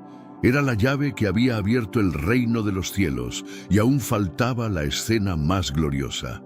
La tierra tembló. No fue un simple terremoto, fue como si la creación misma hubiera exhalado al ver cumplida la promesa antigua. Las rocas se partieron, los sepulcros se abrieron y las sombras huyeron. Miguel descendió con una paz solemne. Sus alas resplandecían, no por la batalla, sino por haber visto el rostro de la redención. Uriel, aún recorriendo la tierra, observó cómo algunos corazones comenzaban a latir distinto, como si un fuego secreto se hubiera encendido dentro de ellos. En una pequeña cueva del Gólgota, al borde del atardecer, un soldado romano se arrodilló. Su lanza aún estaba manchada con sangre, pero sus ojos con lágrimas. Verdaderamente este era el Hijo de Dios, susurró mientras una brisa inexplicable acariciaba su rostro. Miguel y Uriel lo observaron en silencio. Ninguno habló, pero sabían que esa confesión era la semilla del nuevo reino. Entonces algo más sucedió. Miguel, obedeciendo al mandato del Altísimo, descendió a la tumba donde el cuerpo de Jesús yacía, y allí, en ese lugar sagrado, hizo lo impensable. Selló la tumba con su presencia, no para encerrarlo, sino para vigilar el amanecer de la gloria. El tercer día ya se acercaba. El silencio dentro de la tumba no era vacío, era expectación. Un susurro de eternidad recorría las piedras, como si cada grano supiera lo que estaba por ocurrir. Miguel, de pie junto al cuerpo sin vida del Mesías, no necesitaba hablar. Sus ojos, brillando con la luz del trono, lo decían todo. «Descansas, mi señor, pero no has sido vencido», pensó mientras su espada reposaba sobre el suelo santo. En el mundo físico, todo parecía concluido. La oscuridad creía haber ganado, pero en lo invisible el infierno temblaba. Uriel, desde lo alto del monte de los Olivos, contemplaba la ciudad. Sus ojos espirituales veían más que muros y templos, veía corazones. Algunos endurecidos, otros inquietos, y unos pocos rotos pero dispuestos. Entonces una voz, como trueno suave, resonó en su interior. «Prepárense, la piedra será removida, la muerte será herida y la luz volverá a resplandecer. El tiempo de la espera está por terminar. Tenemos un recurso espiritual para ti, Caminos de la Revelación, un libro para comprender las profecías y fortalecer tu fe. Lo encuentras en el primer comentario. Léelo, compártelo y prepárate espiritualmente para lo que está por venir. No esperes a que otro desastre te obligue a mirar hacia arriba. Hoy es el día aceptable. Hoy es el tiempo de actuar con fe. Fortalécete en la palabra, profundiza en la oración y rodea tu vida de personas que también estén buscando a Dios de todo corazón. Uriel descendió a la tumba. Miguel alzó su rostro. Los dos se miraron con solemnidad y supieron que estaban por presenciar el momento más glorioso desde la creación misma, porque al tercer día el Hijo volvería a abrir los ojos. El cielo estaba en absoluto silencio, como si todo el universo contuviera la respiración. Y de pronto ocurrió. Un destello atravesó la tumba. No fue luz común, era la luz de la vida misma regresando a su lugar. El cuerpo de Jesús, cubierto en lino, comenzó a irradiar un resplandor imposible de describir. Miguel retrocedió un paso, no por miedo, sino por reverencia. Uriel se arrodilló de inmediato. Ambos sintieron cómo la gloria llenaba cada rincón de esa cueva. Y entonces él abrió los ojos. Cristo resucitado no habló. No era necesario. Sus ojos, infinitos como el mar, lo decían todo. El dolor había sido vencido, el pecado destruido y la muerte derrotada. Una onda de poder salió de su cuerpo resucitado, atravesó la roca, la tierra, los cielos, y cada ángel sintió su espíritu estremecerse. Miguel bajó la cabeza y murmuró: «Todo está hecho, mi rey, todo fue cumplido». Jesús sonrió, una sonrisa suave, firme, eterna. Uriel se levantó y alzó el pergamino ardiente que aún sostenía en su mano. Las últimas palabras que escribió se encendieron en oro vivo. Venció, vive, reina por los siglos. Y en lo alto del cielo, los ángeles comenzaron a cantar. Fue un canto que ningún oído humano ha escuchado, ni siquiera los profetas lo habían soñado. Una melodía pura, inmensa, nacida del asombro y la adoración. Los cielos estallaron en un clamor. «Santo, santo, santo es el que venció la muerte con amor». Miguel cayó de rodillas una vez más, pero esta vez no por dolor, sino por gloria. Uriel extendió el pergamino hacia el cielo y en un instante fue absorbido en fuego celestial, archivado para siempre en los registros eternos del reino. El juicio de la cruz estaba sellado. Cristo, ahora de pie, cruzó la tumba como un guerrero que ha conquistado el abismo y sin hablar miró a Miguel y a Uriel con ternura, no como a siervos, como a hermanos. Miguel levantó la mirada y una lágrima dorada recorrió su rostro inmortal. «Gracias, mi Señor, por permitirnos ver esto», susurró. Y entonces Jesús caminó hacia la salida de la tumba. La roca no se abrió por fuerza humana, se movió por sí sola, como si la creación misma le abriera paso al autor de la vida. La luz del amanecer lo esperaba, y con un paso firme, el Rey resucitado salió al mundo para nunca más volver a morir. Pero lo que vendría después sería aún más milagroso. Afuera, el jardín aún dormía bajo la niebla del alba. El aire era frío, pero no helado. Era ese tipo de frío que anuncia algo nuevo, algo sagrado. Y en medio de ese susurro matinal, Jesús caminó sin heridas abiertas, pero con marcas eternas en sus manos y pies. Cicatrices que no dolían, pero hablaban. Miguel y Uriel lo siguieron a una distancia invisible. No era tiempo de espadas ni de fuego, era tiempo de revelación. Entonces alguien corrió al sepulcro, su llanto lo cubría todo. No buscaba al Cristo resucitado, buscaba el cuerpo del Maestro perdido. Era María Magdalena. Jesús la observó con ternura profunda y con una sola palabra rompió el velo del dolor. María. Ella lo reconoció.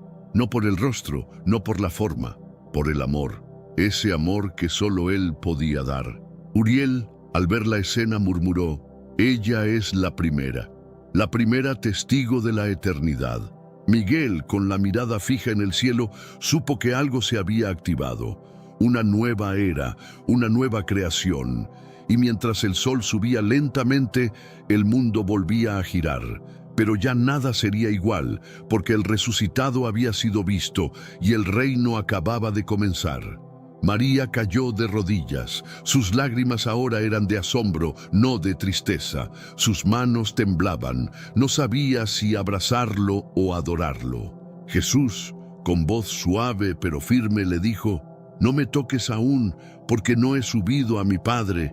Pero ve y dile a mis hermanos que vivo. Diles que el plan no ha terminado, que apenas comienza. Miguel y Uriel, invisibles ante los ojos humanos, contemplaban aquella escena como testigos privilegiados de un nuevo Génesis. Uriel, con el fuego aún encendido en su interior, dijo: ahora la llama no estará en nuestras manos, estará en los corazones de los redimidos. Miguel asintió. Sabía que pronto miles de hombres y mujeres portarían el mensaje del Cordero, que la sangre del Hijo hablaría más fuerte que cualquier profecía, que cualquier sacrificio, que ya no sería una religión, sino una relación restaurada con el cielo. Jesús comenzó a caminar, pero esta vez no hacia una cruz, sino hacia sus discípulos, hacia los que dudaban, hacia los que cayeron. Y Miguel, mirando el cielo abierto, susurró una profecía que solo los ángeles pueden pronunciar: volverá, pero no como cordero, volverá como león. El cielo ya no era el mismo, no por su forma ni por su luz, sino porque en su centro ahora habitaba un misterio revelado. El Dios eterno había sangrado y había resucitado. Miguel ascendió en silencio hasta las puertas del reino. Uriel lo seguía, aún con la llama latente en su interior. Ambos sabían que su misión no había terminado, solo había cambiado. El Padre esperaba. El trono brillaba con una gloria indescriptible. Y entonces la escena más majestuosa se desplegó. Jesús ascendió, no en secreto, no en soledad, sino delante de testigos. Los cielos se abrieron de par en par. Las puertas eternas se alzaron y una voz tronó como jamás antes: abrid paso al Rey de Gloria.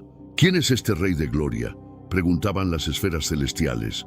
Y los ángeles respondían con fuego en la voz: el fuerte y valiente, el que venció en la cruz, el Señor de los ejércitos. Él es el Rey de Gloria. Miguel cayó postrado. Uriel cubrió su rostro. Y Cristo entró al trono como hijo, pero también como héroe, como salvador, como el único digno de abrir los libros y sellar con su vida lo que ningún otro pudo. El cielo aplaudía con fuego. Las coronas de los 24 ancianos cayeron al suelo como cascada dorada. Los serafines cubrieron sus rostros con sus alas ardientes. Los querubines entonaban un cántico jamás antes escuchado. Digno es el Cordero inmolado, que con su sangre compró para Dios a hombres de toda lengua, pueblo y nación. Y en medio de ese mar de alabanzas, Jesús se sentó a la diestra del Padre, no como un mártir, sino como un rey coronado por la obediencia. Miguel, con el corazón henchido de fuego celestial, levantó su rostro. Ya no tenía dudas. Todo lo que había presenciado, el dolor, la cruz, la tumba, la resurrección, no era una tragedia, era la mayor victoria jamás registrada en los cielos. Uriel, por su parte, se acercó a los archivos eternos y allí grabó en letras de luz una frase que quedaría escrita para toda la eternidad. Aquí se selló el amor eterno. Aquí venció la gracia sobre el juicio. En la tierra, los discípulos aún no comprendían la magnitud de lo que vivían, pero en el cielo una nueva era había comenzado. Y Miguel lo supo. Su próxima gran misión sería defender la iglesia naciente, la novia del rey, porque el plan aún seguía su curso. Mientras la iglesia aún balbuceaba sus primeros pasos entre persecuciones y promesas, Miguel fue asignado como su protector invisible. Donde un apóstol era encarcelado, él estaba cerca. Donde un creyente era apedreado, él alzaba sus alas para sostener su espíritu. Y cuando el mensaje del Evangelio cruzaba fronteras, Miguel iba adelante, abriendo camino entre sombras. Uriel, el custodio del fuego, descendía en sueños, visiones y revelaciones. Encendía corazones, despertaba llamados, derramaba comprensión. Todo con la llama que aún ardía en su interior desde aquel día en el Gólgota. Pero ambos sabían que esto era solo el preludio. Porque aunque el Hijo había vencido, aún quedaba una promesa pendiente, una que vibraba en cada estrella, en cada viento, en cada profecía. El Rey volvería. Miguel se preparaba, Uriel afinaba el fuego, y los cielos observaban con anhelo, porque el día que Cristo regrese no vendrá montado en humildad, sino en gloria. No será juzgado, será juez, y los que le clavaron verán. Y los ángeles que lloraron ante la cruz, ese día gritarán con voz de trueno. Faltaba una última visión, una escena que aún está por cumplirse y que tú y yo tal vez presenciemos. Una trompeta, una sola. Resonará no en una ciudad ni en un continente, sino en todo el cielo y la tierra al mismo tiempo. Y entonces los cielos se abrirán una vez más. Miguel tomará su lugar al frente del ejército celestial, no como testigo, sino como líder de la última batalla. Uriel alzará la llama, ya no como señal de juicio, sino como símbolo del retorno glorioso del Rey. Y el Hijo, Cristo, descenderá. Sus pies tocarán la tierra, pero no como en Belén, ni como en el Calvario, sino como Rey de reyes y Señor de señores. Los que creyeron levantarán sus rostros y llorarán de gozo. Los que le negaron se postrarán, porque toda rodilla se doblará y toda lengua confesará que Él es el Señor. Miguel y Uriel, los mismos que lo vieron sufrir, que lloraron al pie de la cruz, que guardaron la tumba y celebraron la resurrección, estarán allí. ¿Y tú, estarás listo para ese día? Porque lo que vieron Miguel y Uriel ante la cruz fue solo el inicio. Comparte esta historia si crees que Él volverá y que cuando lo haga te encontrará esperando. ¿Alguna vez te has preguntado qué hacía Dios antes de que todo existiera? No el cielo, no la tierra, no el tiempo, nada. Hoy vamos a descubrir uno de los misterios más profundos de la Biblia. ¿Quién era Dios antes de la creación? Acompáñame en este viaje espiritual que puede cambiar tu forma de ver la fe, el tiempo y tu propósito. Mucho antes de que el universo tuviera un latido, cuando aún no había un antes ni un después, y el concepto de tiempo era inexistente, ya había una presencia que lo llenaba todo: Dios. No hablamos de una fuerza impersonal ni de una idea simbólica nacida de antiguas leyendas, sino de una realidad viva, eterna, que trasciende la imaginación humana. Antes de que la oscuridad diera paso a la luz, antes de que cualquier forma tomara sentido, Él ya era. No tuvo comienzo, no surgió ni fue formado. Simplemente es. Y lo más fascinante es que no necesitaba nada para ser completo. A diferencia de nosotros, que buscamos sentido en todo, Dios no depende de nadie ni de nada para existir. Su esencia es plenitud, una plenitud que no puede aumentar ni disminuir. No hay ciclo, evolución ni proceso que lo definan. Su ser es una constante gloriosa, fuera del alcance del tiempo, intocado por la erosión del cambio. Él es el gran yo soy. En este video nos sumergiremos en las profundidades de una de las verdades más impactantes que la Biblia revela. ¿Quién era Dios antes de que el universo surgiera? A través de las páginas de las Escrituras, rastrearemos las huellas de su identidad, descubriremos su naturaleza inmutable y entenderemos por qué decidió dar vida a todo lo que existe. Esta no es solo una exploración intelectual.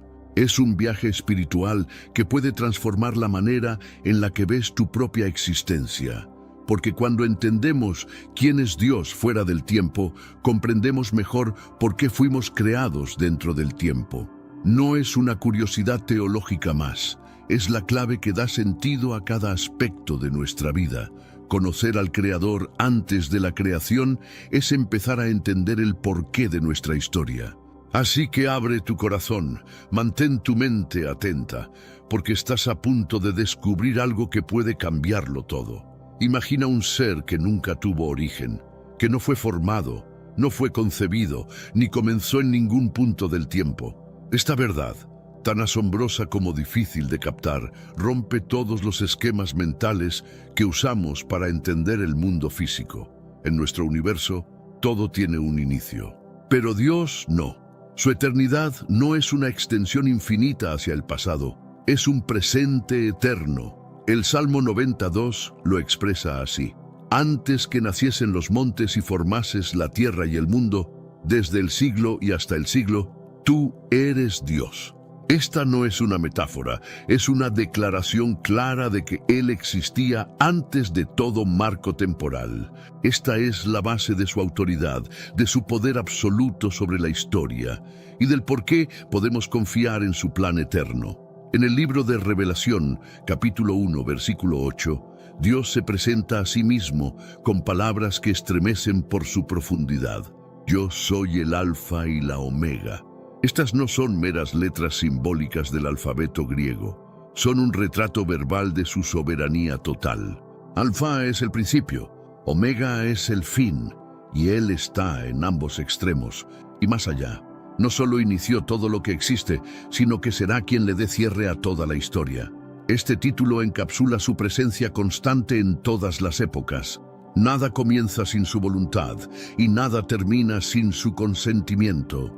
Todo lo creado le pertenece, desde las galaxias hasta los suspiros más silenciosos del corazón humano, todo está bajo su dominio. Él es la brújula y el destino, el origen y el propósito. Cuando Dios dice «¿quién es?», está hablando de su autoridad sobre el ahora. Cuando declara «¿quién fue?», se refiere a su permanencia a lo largo de toda la historia. Y cuando promete «lo que será», está proyectando su realeza sin fin.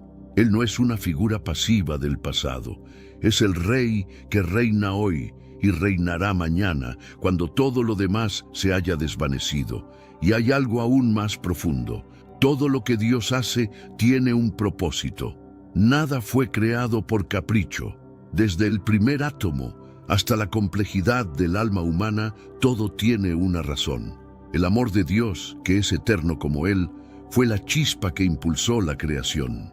Un amor que no busca beneficiarse, sino compartir su gloria con los seres que Él mismo formó. Cada persona que camina sobre esta tierra, incluso sin saberlo, lleva inscrita una marca invisible, la imagen de su Creador. No se trata de religión ni de cultura, es una realidad espiritual que grita desde lo profundo de nuestro ser. Hay un anhelo en el alma humana que no se llena con nada terrenal. Ese vacío tiene la forma de Dios. Esta conexión, que muchos ignoran o intentan llenar con cosas pasajeras, es la prueba de que fuimos diseñados para algo mayor, para alguien mayor. Y en ese encuentro con nuestro origen eterno, encontramos no solo respuestas, sino también dirección, porque conocer a Dios no es solo entender de dónde venimos, es descubrir hacia dónde vamos. La creación no es un mero accidente, es el resultado de un propósito deliberado, donde cada estrella, cada montaña y cada ser vivo tienen su lugar designado en este vasto universo. El poder de Dios es tan grande que sus pensamientos superan nuestras limitaciones y sus caminos son mucho más altos que los nuestros. Entender a Dios como eterno y omnipotente no solo transforma nuestra concepción del mundo, sino que nos ofrece esperanza en un futuro que está guiado por su mano. Su esencia, infinita y profundamente amorosa, nos llama a conocerle más y a vivir en armonía con su divino propósito. ¿Estás dispuesto a descubrir más sobre esta maravillosa relación y el significado de tu propia existencia? No esperes más. Adéntrate en este camino de autodescubrimiento y conexión con lo eterno. Descubre cómo la eternidad de Dios transforma tu comprensión del mundo. Desde tiempos inmemoriales se nos revela que Dios no vive dentro de un marco temporal como nosotros. Su esencia trasciende el pasado, el presente y el futuro, existiendo en un continuo presente que es completamente absoluto. Un momento impactante en la Biblia se encuentra en el encuentro de Moisés con el Creador en medio de la zarza ardiente. En Éxodo 3:14, Dios declara «Soy quien soy», una frase que no es simple y que conlleva una enorme profundidad. Este enunciado nos habla de su ser eterno e inmutable, una afirmación de su existencia que va más allá de lo que podemos entender. El nombre Soy refleja una realidad asombrosamente poderosa. El Creador no está en constante cambio ni evolución, sino que simplemente es. En el hebreo, esta idea se extiende a seré lo que implica que Dios es autóctono, autosuficiente y se define a sí mismo. A diferencia de nosotros, que aprendemos y crecemos a través de la experiencia, Él no varía en su esencia. Es la fuente de todo poder, conocimiento, sabiduría y vida, sin limitaciones. Teólogos describen esta característica como la autonomía de Dios, enfatizando que su existencia no depende de nada ni de nadie, no requiere aire, luz ni espacios físicos. El Todopoderoso, que formó el universo y todo lo que contiene, no necesita templos construidos por manos humanas ni la asistencia de seres creados, ya que provee la vida misma a la humanidad, sustancial y espiritualmente. La relación que tenemos con la creación es totalmente inversa. Somos nosotros quienes dependemos de Él antes de que se materializara cualquier cosa. Ángeles, luz o elementos, Él ya existía. No se encontraba en la espera de algo ni estaba incompleto. Su plenitud es absoluta. En su naturaleza divina se halla una perfección colmada de conocimiento, amor y gloria. Al ahondar en la eternidad de Dios, es fundamental recordar que Él precede a todas las cosas. Su capacidad de sostener todo en la creación lo hace aún más impresionante y nos asegura que existirá siempre, sobrepasando incluso las eventualidades de nuestro mundo. Isaías 40:28 nos pregunta, ¿no lo has conocido? ¿No lo has escuchado? Este pasaje nos recuerda la grandeza del Señor, el Creador eterno que abarca lo último de la tierra. Conocer estas verdades no solo transforma nuestra fe, sino que también amplía nuestra curiosidad sobre el propósito de nuestra propia existencia y la conexión con su divinidad. Recuerda siempre que esa relación puede ser el fundamento de una vida rica en significado y esperanza. Desde el principio, es fundamental reflexionar sobre el concepto de lo eterno y lo inabarcable. Te invito a considerar la grandeza del misterio divino que supera nuestra comprensión. Antes de cualquier instante, antes de que el corazón iniciara su latido, antes de que la luz del sol comenzara a brillar y de que se diera inicio al tiempo mismo, existe una pregunta que nos intriga.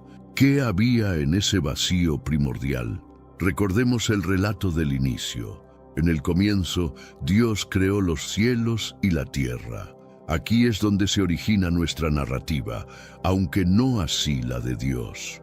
Lo que se menciona como comienzo se refiere a la creación de la materia, el espacio y, por supuesto, el tiempo. El tiempo es una dimensión que fue formada y, por lo tanto, no limita a Dios, quien permanece por encima de este mismo.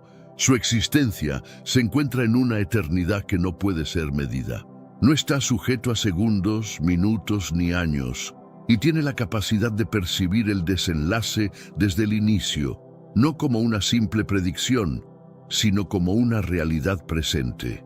En Isaías se nos recuerda que Dios declara el final desde el inicio y tiene un plan que abarca desde los tiempos antiguos. La visión eterna que posee Dios no se limita a una extensión temporal, sino que se sitúa en un plano totalmente distinto de la existencia. Es fascinante contemplar que, según Timoteo, nos salvó y nos llamó a una vida plena, no por nuestros propios méritos, sino por su propósito y gracia que nos fueron concedidos en Cristo antes de que comenzara el tiempo. Antes de que el tiempo existiera, ya estaba delineado su edicto de redención. Esto implica que Dios ya había previsto el camino de salvación y que te conocía.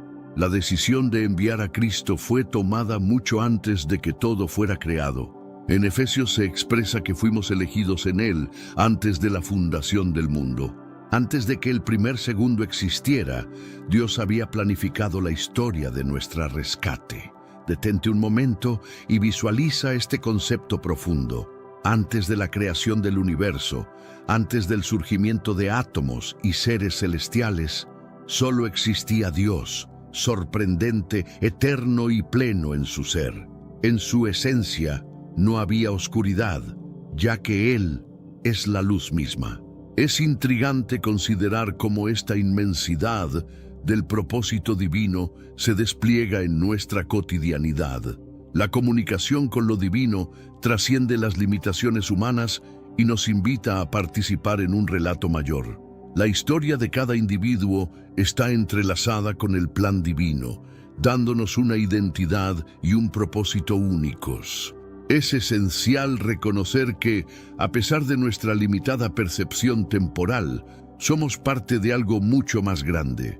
Cada decisión y cada paso en nuestras vidas pueden tener un impacto duradero, pero también hay un llamado a la responsabilidad y a la acción, porque somos los artífices de nuestras historias, en colaboración con la gracia divina.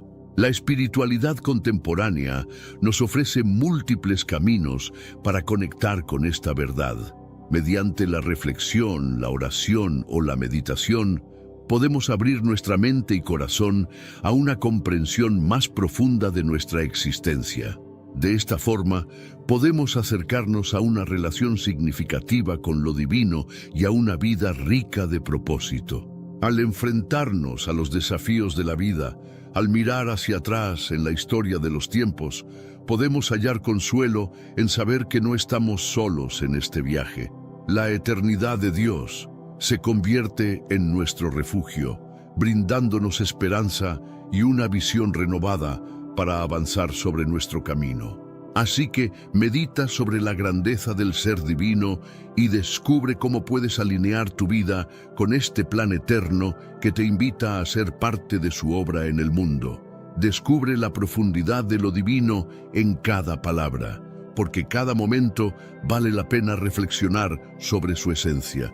En 1 Timoteo 6:16 se nos revela que Dios se manifiesta como la palabra misma. No hay un vacío, pues Él representa la plenitud en su forma más pura. Este pasaje no solo describe la existencia divina, también inspira reverencia y un sentido de conexión espiritual. La luz que emana de Él es tan intensa que sobrepasa la comprensión humana. Su sabiduría y gloria son tan poderosas que un encuentro directo podría ser fatal. En Éxodo 33:20 se menciona que nadie puede contemplar su rostro y sobrevivir, evidenciando la magnificencia que encierra.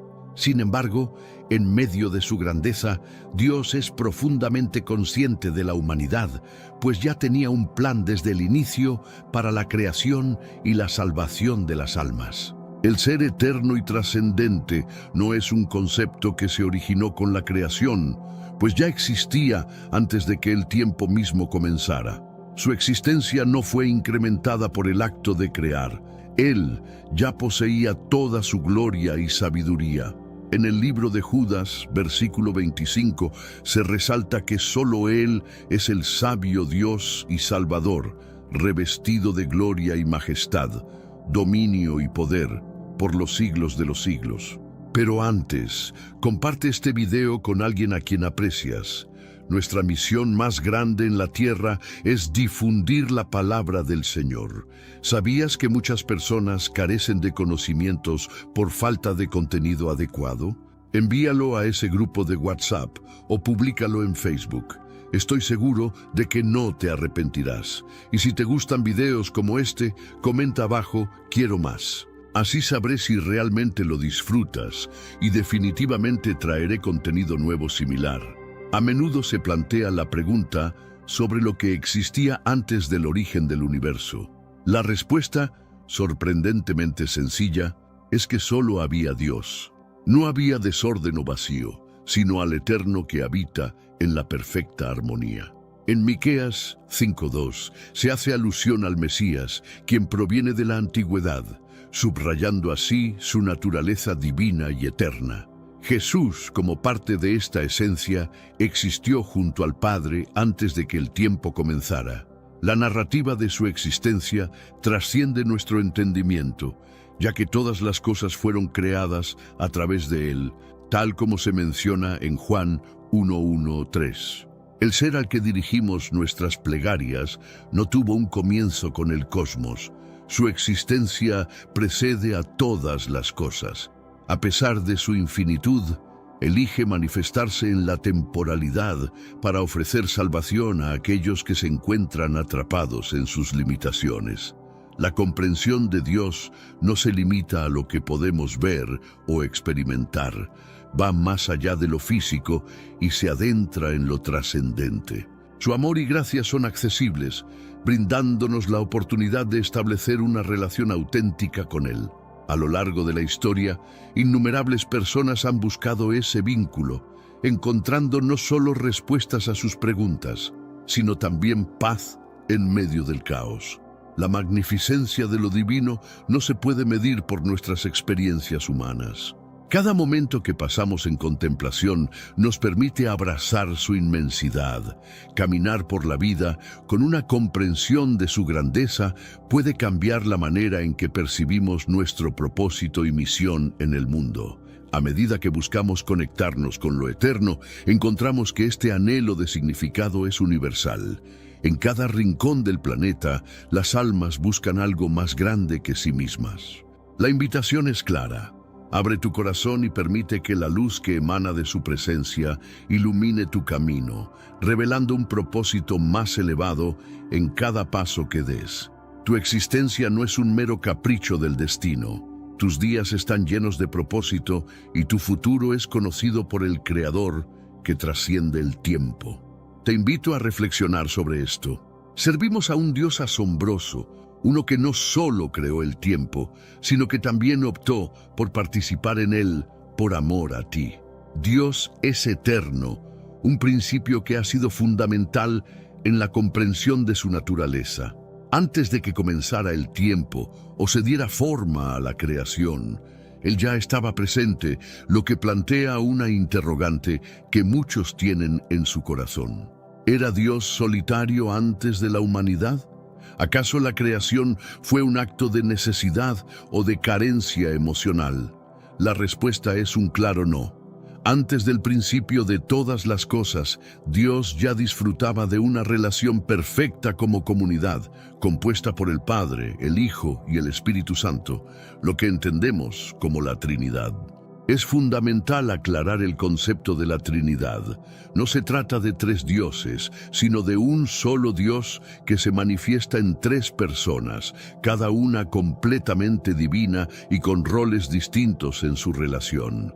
Esta verdad se confirma en el Evangelio de Mateo, capítulo 28, versículo 19, donde Jesús instruye a sus seguidores a ir y hacer discípulos, bautizándolos en el nombre del Padre, del Hijo y del Espíritu Santo, un solo nombre que abarca 3 entidades. Además, en Deuteronomio 6:4 se reafirma que el Señor nuestro Dios, el Señor es uno, subrayando la unicidad, y al mismo tiempo revela una relación intrínseca que ha permanecido desde siempre. Escuchemos las palabras de Jesús acerca de esta conexión eterna en Mateo 17:5, donde pide al Padre que lo glorifique con la gloria que compartieron antes de que el mundo fuese creado.